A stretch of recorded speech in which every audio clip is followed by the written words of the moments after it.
Wesh l'équipe, bienvenue sur Black Culture, bienvenue dans la culture car comme vous le voyez. Aujourd'hui on est avec un grand monsieur, grand producteur, on est avec monsieur DJ Quick. Ça va mon ref quoi? Ça va très bien, on est là. Ça va très bien, on est bien là.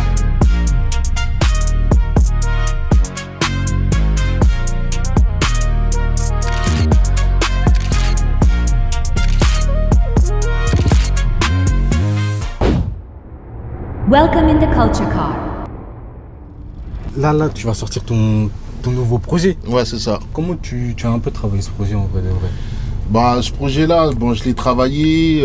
J'ai l'habitude de sortir de projets, de faire des projets multi-artistes. Ouais. Donc voilà, c'était quelque chose que je voulais faire justement avec la nouvelle génération. Voilà, je me suis posé et je me suis dit bon, vas-y, je vais repartir sur un nouveau projet où j'ai fait la sélection des prods et des artistes que je voulais avoir sur l'album quoi. De toute façon, on va pouvoir en reparler parce que t'as dit la nouvelle génération, il y a beaucoup de jeunes artistes sur le projet. On va en reparler, mais avant ça, je voulais revenir du coup au tout début et savoir, toi, c'était quoi tes premiers pas avec la musique? Comment t'es rentré dans ce milieu? Qu'est-ce qui t'a donné envie de faire du DJing? Parce que c'est par ça que t'as commencé, il me semble. Ouais, bah moi, à la base, je suis un passionné. Moi, c'est la passion. J'écoutais beaucoup on va dire, de rap US, tu vois, rap US, tout ça et tout. J'étais un passionné, j'aimais bien savoir qui faisait quoi, du pourquoi, comment. J'écoutais vraiment énormément de sons. J'ai un frère aussi qui était... j'ai mon frère aussi qui était dedans. Ouais. Et voilà, en fil en aiguille, je m'intéressais au fur et à mesure. Après, j'ai commencé à écouter beaucoup de sons. J'ai commencé à acheter des disques, des vinyles, tu vois, pour écouter. Et puis après, j'ai commencé à acheter ma première platine, ma deuxième platine. Après, voilà, c'est parti tout seul, tu vois. Je me suis lancé, on va dire, dans la musique, quoi. Ouais, je vois. T'as grandi en France ou une partie aux Antilles aussi? Parce que t'es Antille, il me semble. Je suis d'origine des Antilles, de la Guadeloupe, de la Martinique, mais j'ai grandi ici, en Île-de-France. Je suis né à Paris. Je suis né à Paris, mais j'ai grandi en banlieue, dans le 9-1. Et c'est quoi que t'écoutais un peu quand t'étais jeune? Il y avait quoi qui passait à la maison? Ah là là, il y avait quoi? Il y avait de tout, hein. T'as vu, moi j'écoutais les musiques du bled, du zouk, j'écoutais de la dancehall, du rap quinri, j'écoutais aussi du rap français aussi, tu vois. Il y avait tout. Tu m'as dit que t'étais branché rappeuse, du coup. C'est qui, à cette époque-là, au tout début, le premier artiste rap US qui t'a mis une gifle? Moi, l'artiste qui m'a marqué, vraiment, premier album de rap US, c'était Nas. Ok. Nas. Ok.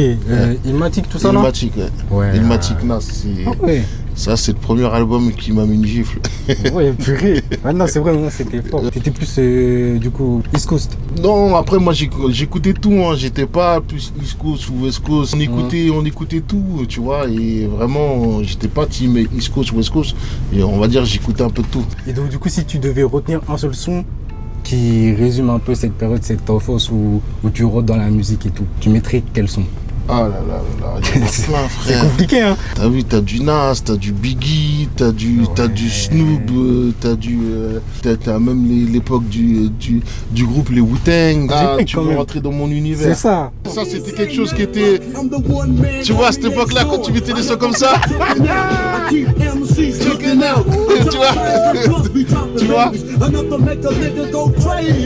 malheureusement, il est parti, tu vois. C'est un artiste on va dire, qui a marqué sa génération, mais après, t'en as eu plein. Ah, par exemple... là, je vais découvrir, parce que moi, je suis un peu jeune pour connaître tout ça. Attends. Là, je découvre avec toi, carrément. Bah, ça, c'est classique, ça. Tu vois, ça, c'est des classiques, ça. Ça, c'est du Biggie. C'était des sons qu'on écoutait, tu vois. On avait des trucs comme ça. C'était un délire à l'époque. C'était un délire. C'était un délire. On a beau dire ce qu'on veut. T'as vu, nous, en France, on est inspiré des Américains. Tu vois ce que je veux dire? Biggie, les gens, en vrai de vrai. Toi, plus Tupac ou Biggie, toi? Moi, je suis plus Biggie. Plus Biggie? Ouais, moi, je suis Biggie. Ouais. Attention, je respecte Tupac aussi. Bah oui, bien sûr. T'as vu, il a eu une bonne carrière.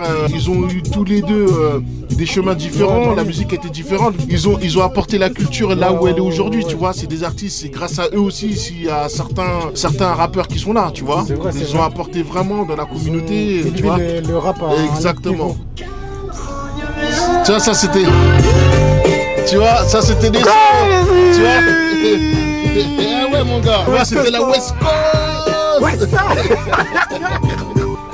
Ah ouais, c'était du bon son. Mais après, t'as vu, dans cette époque-là, les sons, ça se consommait pas comme aujourd'hui. Les artistes, lorsqu'ils sortaient un album, ça restait t'écoutais en boucle. Ils pouvaient sortir un album, au bout de l'album, il était là pendant 2-3 ans. Moi, j'ai grandi dans ça, dans le rap US, dans le rap français, dans différents styles de musique, tu vois. De la musique de chez moi aussi. Les Antilles aussi. Ouais, les Antilles, mes parents ils écoutaient du compas, du zouk. C'était avant Fanny D ou c'était déjà cette période? Oui, il y avait déjà cette période-là, mais moi, mes parents, c'était dans l'époque où il y avait du Kassav, il y avait Kassav, il y avait pas mal de... Karimi, tout ça, t'écoutais? Karimi, il y avait tout ça, des sons haïtiens, du tabou combo. C'est des blagues que tu connais pas, tu vois, mais c'est... Non, quand même, Karimi, je suis haïtien, je suis obligé de connaître Karimi.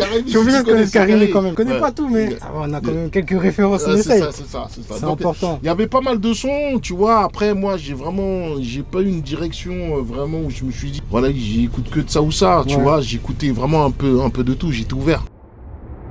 Welcome in the Culture Car. Pour la deuxième partie, on va revenir un petit peu plus dans le présent, etc. Ouais, vas-y. Et je voudrais savoir, toi, qu'est-ce que tu fais hors de la musique? Parce que c'est ton travail aujourd'hui et ça te prend beaucoup de temps et peut-être qu'il te faut un truc pour penser à autre chose. Déconnecté? Ouais. Qu'est-ce que je fais? C'est quoi tes passions autres que la musique en vrai de vrai? Je suis un gamer. Ah ouais, la Play? Je joue un peu à la Play, je suis à fond dans les chaussures. Ah ouais? Ouais, dans les sneakers, je collectionne des chaussures. T'en as combien? Ouais, j'en ai beaucoup. Particulièrement des Jordan. Je suis fan, ouais. Après, ce que je fais à côté, je fais pas mal de choses, comme tout le monde, tu vois. Je vais au cinéma, je vais au resto, je bouge avec des potes, des amis. Quand j'ai le temps, je voyage, je bouge. Je suis en famille aussi, tu vois. Ouais. Ça te prend beaucoup de temps, la musique? Ça prend énormément de temps. Franchement, quand tu fais la musique, ça prend énormément de temps. Tu comptes pas le temps que tu passes, tu vois. Mais après, la musique, c'est un monde compliqué, c'est un peu ingrat, tu vois ce que je veux dire. Tu peux travailler, charbonner, et puis demain, tu vois, ça paye pas. Après, quand toi, t'aimes ce que tu fais, moi, franchement, je compte pas. Dans la musique, t'as choisi le chemin de la production plutôt que le chemin de rapper, de chanter, d'être plus au devant de la scène. Pourquoi? Parce que moi, le rap, c'est quelque chose, tu vois, quand tu rappes, pour moi, faut raconter quelque chose. Ouais. Et moi, le rap, c'est pas mon domaine, c'était pas mon truc, tu vois. Moi, je savais plus m'exprimer en tant que DJ avec mes mains, en tant que compositeur, tu vois. Je voyais les choses différemment, mais de dire que moi, je me lance dans une carrière de rappeur, non. T'as déjà essayé quelques textes? Non, c'est vraiment pas mon truc. C'est pas mon truc, vraiment pas. Par la suite de tout ça, on avance encore un petit peu. T'as fondé Mal Luné Musique, qui est aujourd'hui une institution, on peut le dire en vrai de vrai. Ouais, Mal Luné Musique, c'est un label que j'ai créé avec mon frère. On a créé Mal Luné Musique en 2015 ou 16, quelque chose comme ça. Moi, j'avais déjà mes projets déjà. À cette époque-là, je faisais déjà des projets avec des maisons de disques, tu vois, chez d'autres labels. Je faisais plein de projets. On a commencé à travailler avec des artistes, notamment avec Nino. Voilà, on s'est dit, bon, vas-y, on va créer notre label, tu vois. C'était quoi la vision de départ? On voulait créer ce label-là pour avoir une structure, pour commencer à faire les choses un peu plus carrées, d'être professionnel dans ce qu'on fait dans la musique. Parce qu'aujourd'hui, il y a plein d'artistes justement qui travaillent et qui font des choses, mais aujourd'hui, si t'es pas structuré, t'as pas un label, t'as pas une équipe, t'es obligé d'avoir ça pour pouvoir avancer dans la musique. Donc nous, on l'a créé juste pour avoir notre structure, pour pouvoir dire que voilà, on fait notre label pour pouvoir travailler. Donc maintenant, tout ce qu'on fait, c'est avec le label. Aussi, c'est une identité de ce que tu fais par rapport à la musique. Par exemple, t'as vu, nous, qu'on a fait Nino, c'est... Ah ouais, t'as vu, ça va de Mal Luné, tu vois. Ouais, c'est nous, tu vois ce que je veux dire. Les débuts avec Nino, comment ça s'est fait? Les débuts avec Nino, après, t'as vu, Nino, c'est un petit on va dire, de notre quartier, tu vois. Tu vois, qui rappait déjà, qui avait déjà son groupe. Il voulait travailler avec nous. J'ai mon grand frère aussi, parce que lui, à l'époque, lui, tu vois, il rappait un peu. Et puis après, il a arrêté, il s'est mis à composer, faire des beats et enregistrer. Donc on a pris Nino, on a travaillé avec lui, on va dire sur pas mal d'années, avant que ça prenne. Ça a pris beaucoup de temps, ça a pris des années. Et puis après, voilà, le travail a fait que ça a payé. Je m'occupais de Nino et les gens nous prenaient pour des fous. Ah ouais, non, t'es un fou, ouais, non, mais t'as vu, comment ça, t'es dans de la musique, mais non, mais ça paye pas. Moi j'y croyais, quoi, on y croyait. Et puis t'as vu, nous, qu'on est arrivé, on n'était pas encore à l'ère du streaming. Dès qu'on a sorti 1001, on est arrivé dans l'ère du streaming. Juste avant 2015-2016, de 2012 à du coup vers 2015, c'est l'époque où pour les rappeurs c'était dur. En fait, compte, c'était dur parce que tu n'avais pas les moyens que tu as aujourd'hui. Tu n'avais pas TikTok, Instagram, ça venait d'arriver. Pour véhiculer ta musique, il n'y avait rien. Les gens, j'étais beaucoup sur Demolition. Ils regardaient les clips pour voir qu'est-ce qui se passe, c'est qui le rappeur tendance. Moi, je me rappelle à l'époque, sortir des mixtapes avec Nino, on les sortait sur Haute Culture. C'était une plateforme où tu déposais tes sons. Les sons, c'était gratuit, c'était juste pour de l'écoute, tu vois, ça générait rien. T'as aidé artistiquement aussi, je suppose. C'était quoi ton apport dans tout ce chemin? Mon apport, c'est le savoir-faire. Le savoir-faire? Ouais, le savoir-faire. Mieux structurer, savoir la vision, qu'est-ce qu'il fallait faire, quoi, du pourquoi, du comment, le type de choix des instrus, ce qu'il fallait prendre, ce qu'il fallait pas prendre, au niveau aussi des clips. Après, on avait chacun notre tâche, tu vois. Moi, j'avais aussi une vision, tu vois, sur des choses qu'il fallait mettre en avant et d'autres pas, tu vois. Faut savoir prendre des décisions. Ça, on le met pas parce que c'est pas bon. Et puis après, ton artiste, il va dire, ouais, mais pourquoi et tout. Tu fais des trucs stratégiquement, tu vois. Ce que je vois aussi, c'est que de l'extérieur en tout cas, tu as l'air d'être une personne qui donne beaucoup de force aux artistes qui n'ont pas forcément la visibilité. Par exemple, là, sur ton projet de l'or dans les veines, qui est disponible déjà, allez streamer d'ailleurs. C'est dispo, il faut aller streamer fort. Allez streamer fort. C'est très très fort. Et tu ramènes beaucoup d'artistes de cette nouvelle génération. Et c'est pas nouveau chez toi, j'ai l'impression. Parce que quand on regarde tes anciens projets, les codes 9-7, tu as fait la même chose, tu as donné la force à plein d'artistes des Antilles. Et même encore avant, sur Onde de Choc, 2023, tout ça, il y avait des artistes comme Koulibé qui émergeaient et tu étais là pour apporter peut-être cette lumière. Pour moi, c'est important de faire ça. Tu as vu sur les projets que je fais, j'aime bien mettre des artistes, on va dire des têtes phares et des artistes qui sont en développement justement pour pouvoir donner cette lumière-là. J'ai toujours eu cette idée-là de pouvoir mettre des artistes qui n'étaient pas forcément au top, mais qui sont quand même là, tu vois. On va dire qu'ils marchent, qui font quand même, qui streament. Et on va dire c'est ma couleur. C'est le truc que j'aime faire. Justement, aller chercher des artistes. Tu as vu, moi, par exemple, je suis d'origine des Antilles. Tu vois, la Martinique, je devais faire un projet où je réunis les artistes de chez moi. Forcément, oui, j'ai pris des artistes qui sont connus, mais aussi, il faut donner de la force à ceux qui viennent d'en bas. C'est bien de le faire. Là, sur le projet aussi, l'or dans les veines, j'ai cherché aussi des artistes, pour moi, qui étaient bons. Avant tout, moi, je cherche l'artiste qui est bon. Tu vois, je suis pas là dans les stats, regarder ce qu'il fait pas, il est certifié ou pas. Les artistes, c'est toi, tu vas les chercher avec ton équipe. C'est moi qui regarde plus ou moins, je regarde plus ou moins ce que l'artiste fait, et je contacte l'artiste pour voir si on peut collaborer ensemble. Il vient au studio, je suis avec mon équipe de compositeurs, et je lui dis, moi je le verrai dans quelle direction, tu vois, et on essaie de faire un son ensemble. À ce moment-là, est-ce qu'il y a un artiste, un jeune artiste par exemple, qui t'a marqué? Moi j'aime bien le parcours de la rafleuse. Ouais, j'aime bien, franchement. J'aime bien son parcours, tu vois. J'aime bien ce qu'il raconte. Il raconte son vécu, il parle de lui. J'aime bien. Très très fort, il a des très bons textes. Et il s'est vraiment imposé dans le paysage. Il raconte son vécu, quoi. Franchement, très beau choix. Du coup, j'ai demandé de mettre un son que tu écoutes en ce moment, soit d'un jeune artiste que tu aimes bien, ou même un son que tu te mets dans les oreilles en ce moment. Je te laisse le téléphone. Moi, le son que je vais mettre, j'aime bien la rafleuse par lui. Bah oui. Je crois pas aux belles paroles pour poser mon là, j'avais pas que mes parents. Je pour lui dans la semaine, c'est ma baby qui l'avait mis ça. Quand on se voit enfermé dans un sas, elle veut rien savoir. Moi j'aime bien parce qu'il raconte son vécu, tu vois, il parle de lui. Tu sens que sa musique elle est réelle. C'est réel, il raconte lui quoi. Quand ça parle UVF, comme bonhomme, j'assume déjà mes bêtises. Je m'attends, j'ai pas besoin d'une bêtise. C'est la seule qui est fiable quand t'es face au bras. Dig up à la rafle, c'est très très fort les gars. C'est un mec, un qui était là quand j'étais dans la merde. J'avais 6 ans, la marche elle est haute. C'est très très fort. Franchement, j'ai écouté le projet, il est bon. Ouais, franchement, c'est très très fort. Encore un choix validé en vrai de vrai. Non. Welcome in the Culture Car. Pour cette troisième partie, je vais revenir du coup sur Maluné. Pour toi, qu'est-ce qui a permis d'atteindre ce niveau d'excellence et cette longévité? Parce que là, ça va faire 10 ans. Ouais. Le travail, le coup d'avance qu'on avait. Quand on a fait Maluné et qu'on a travaillé, il y a plein de personnes qui croyaient pas à ce qu'on faisait. Tu vois ce que je veux dire? Ils nous prenaient de haut. Ouais, mais non, ça n'a pas marché, laisse tomber. Moi j'étais dans une détermination, je savais où j'allais avec mon refrain, on n'écoutait pas, tu vois, on était dans notre truc, dans notre bulle. Non, c'est comme ça, on avait nos idées et notre manière de travailler. On a passé énormément de temps enfermé, de jours, de nuits enfermé en studio. J'ai passé toute ma vie enfermé en studio, j'ai fait que ça. L'acharnement, la discipline, avoir une bonne équipe avec qui tu travailles, il y a plein de facteurs, tu vois, qui fait que aujourd'hui on est là où on est. J'ai plein d'amis moi qui étaient dans la musique qui ont arrêté. Parce c'est dur, c'est compliqué. Mais aujourd'hui, là, on a tout. Et malgré t'as tout, t'as un moyen de véhiculer ta musique. Mais ça veut pas dire que ça va prendre aussi. Aujourd'hui, c'est même pire qu'avant. Parce que tout le monde rappe, tout le monde fait de la musique, tout le monde chante, tout le monde kick. Tu vas dans chaque quartier de France, juste dans un quartier, il doit y avoir 20-30 rappeurs. Pourquoi pas lui plus qu'un autre? Pourquoi, tu vois? Avant, il n'y avait pas beaucoup de rappeurs. Aujourd'hui, il y a beaucoup plus de rappeurs. Après, c'est bien. Ça veut dire que la musique, les gens appellent ça la musique urbaine. Pour moi, c'est pas la musique urbaine. C'est du rap qu'on fait. Voilà, ça marche bien. Malgré qu'on a les outils, faut quand même travailler. Faut savoir se démarquer. Mais ce qui est bien comparé à avant, c'est qu'aujourd'hui, tu peux promouvoir ta musique. T'as pas besoin forcément d'un label pour pouvoir travailler. T'as pas besoin d'aller chercher des institutions loin, des galeries, tout ça. Non, tu peux, de toi-même, de chez toi, trouver ta fanbase. Tu peux tout faire. Et ce serait quoi la suite, du coup, pour Malluné dans les années à venir? Les années à venir, c'est... Voilà, c'est toujours produire des artistes, mettre des artistes en avant, comme on sait le faire, tu vois, et puis travailler, faire monter les artistes en devenir qui sont signés chez nous. Mais dis-nous carrément les artistes de chez toi, parle-en aussi. Dans Malluné, on a Roquette, c'est un artiste qui vient d'Argenteuil, du 9-5, d'ailleurs qui est très très bon à suivre. Hein.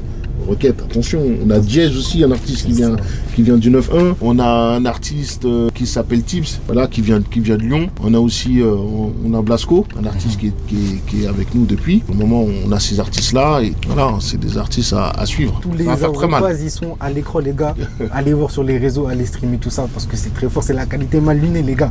Vous savez déjà, en vrai de vrai. Toi, t'aurais une collab de rêve avec qui t'aimerais travailler, ça s'est pas encore fait. Ça peut être US, ça peut être... Il n'est pas de ce monde, il n'est plus là. Moi, c'est Biggie. Après, j'ai pas forcément artiste de rêve, je veux dire, tu vois. Aujourd'hui, je fais de la musique, je suis content par rapport à l'évolution que la musique elle a pris, donc je me dis pas je vais faire un titre avec un tel. Aujourd'hui tu peux prendre un artiste que tu prends, tu travailles, puis aujourd'hui il peut être un artiste qui est haut, qui est international, la musique tu vois elle change. Moi t'as vu, je reste pas sur des grandeurs, sur des trucs où tu sais que tu vois tu vas pas faire ça. Je fais ce que je sais faire, on va dire. Donc, tu vises, tu tires, t'attends, c'est tout. Ouais, voilà, exactement. Non, je comprends, la mentale, c'est important. Je vais te demander de choisir un dernier son sur le projet qui vient de sortir. Le son pour toi qui te fait le plus. Moi, il y en a plein. Il y en a plein. Il y en a pas qu'un, il y en a plusieurs. Et si tu me dis sur l'album, je vais te dire tout l'album, frère. Mais la vérité, je comprends, parce que carrément, tu peux en mettre plusieurs. La vérité, on est là pour ça. Moi, c'est celui qui me manque, c'est celui avec Genesio. J'ai entendu, je me suis dit, purée, c'est vraiment un hit, ça aussi. Il est fort, hein, celui-là avec Genesio, il est très très bon. Mais Fallon aussi, elle m'a fait un son. Aussi. Tu vois, justement, t'as vu, moi, sur des artistes que j'ai fait, par exemple, comme Fallon, j'ai fait Fallon parce que j'ai capté en elle, il y avait un truc vraiment que je kiffais dans sa manière d'être, de poser, tout ça et tout. Et quand j'ai contacté Fallon pour faire un son, on est parti sur... parce qu'elle avait déjà un délire, elle a rapporté le RN Bouillon, tu vois, et tout. J'ai proposé des prods. Il y avait une prod où je voulais sur laquelle elle pose. Après, elle a écouté, elle m'a dit, ouais, t'es sûr et tout, vraiment, t'es sûr? Je sais pas, tout ça et tout. J'ai dit, non, vraiment, faut qu'on parte sur ça. Tu vois, sur le choix, je suis vraiment content parce qu'elle m'a fait un son, un banger. Mais dans l'album, pour moi, il y en a plein qui sont bons, mais elle est très prometteuse. Vraiment, très très forte. On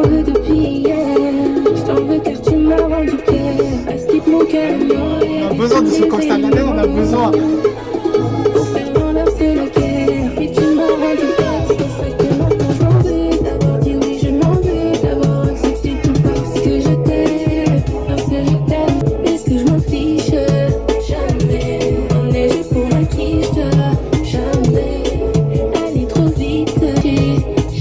Après c'est bien parce qu'elle apporte son délire, elle est dans son monde, tu vois. Ça. Et ce que j'aime bien sur le son aussi, c'est qu'elle raconte quelque chose. Elle raconte, elle parle d'elle, un peu de son vécu, tu vois.